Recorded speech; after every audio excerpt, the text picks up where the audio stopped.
Հայաստանը տնտեսական աճի տեմպով այս տարի աշխարհում 34-րդը կլինի։ Արժույթի միջազգային հիմնադրամի կանխատեսումն է։ Վերջին զեկույցում կառույցը վերանայել է թե աշխարհի, թե Հայաստանի վերաբերյալ նախորդիվ արված իր կանխատեսումները։ Եթե ապրիլին աշխարհում 2.8, իսկ Հայաստանում 4.5% տնտեսական աճ էին սպասում, ապա հոկտեմբերի զեկույցում արդեն աշխարհում 3.2, իսկ Հայաստանում 4.8%։ Նոր գնահատականի հիմքում Թրամփի հայտարարած մաքսատուրքերի մեղմացումն է։ Համաշխարհային տնտեսության վրա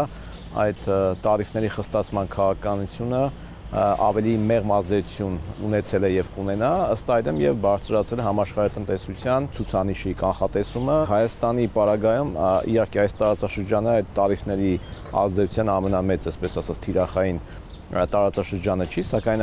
որոշակի բաներով, առումներով նաև առնչվում է սրան եւ ըստ այդմ այս կանխատեսումը դեպի լավատեսական նաև կախված է նաև այդ տարածաշրջանի վրա այդ տարիֆների հնարավոր բացական ազդեցությունների մեղմացման հետ։ Մասնագետները զեկույցում նաև զգուշավորություն են նկատում։ Հիմնադրամի գնահատմամբ այս տարի Հայաստանում գնաճը կկազմի 3.3%, իսկ գործազրկությունը կնվազի հասնելով 13.5%-ի։ Դա արդեն շատ լուրջ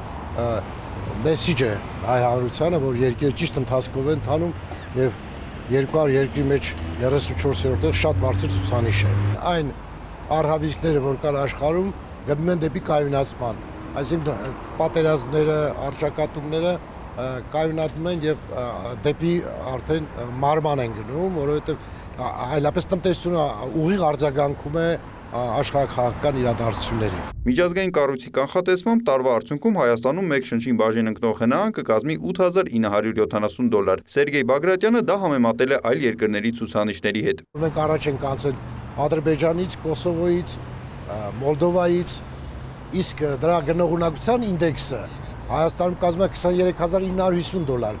որով մենք առաջ ենք անցել Բրազիլիայից, Բոսնիա-Հերցեգովինայից, Ալբանիայից, այսինքն երկրներ, որոնք բավականին զարգացման բարձր տեմպեր ունեն։ Տնտեսագետ Կարեն Սարգսյանը նկատում է, Հայաստանի տնտեսական աճը բարձր է նաև Կենտրոնական Ասիայի եւ Կովկասի տարածաշրջանի միջին 4.3% աճից։ Մինչև տարեվերջս աճը պահպանվել է եւ հաջորդ տարվա սկզբին մենք ասեմ մուտք գործենք բավական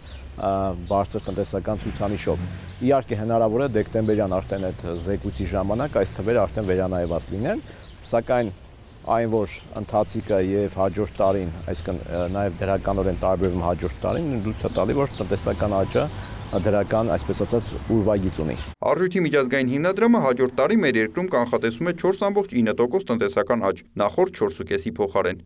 Նիկոլայ Ավետիսյան, Հովհաննես Քյոսեյան, լուրեր։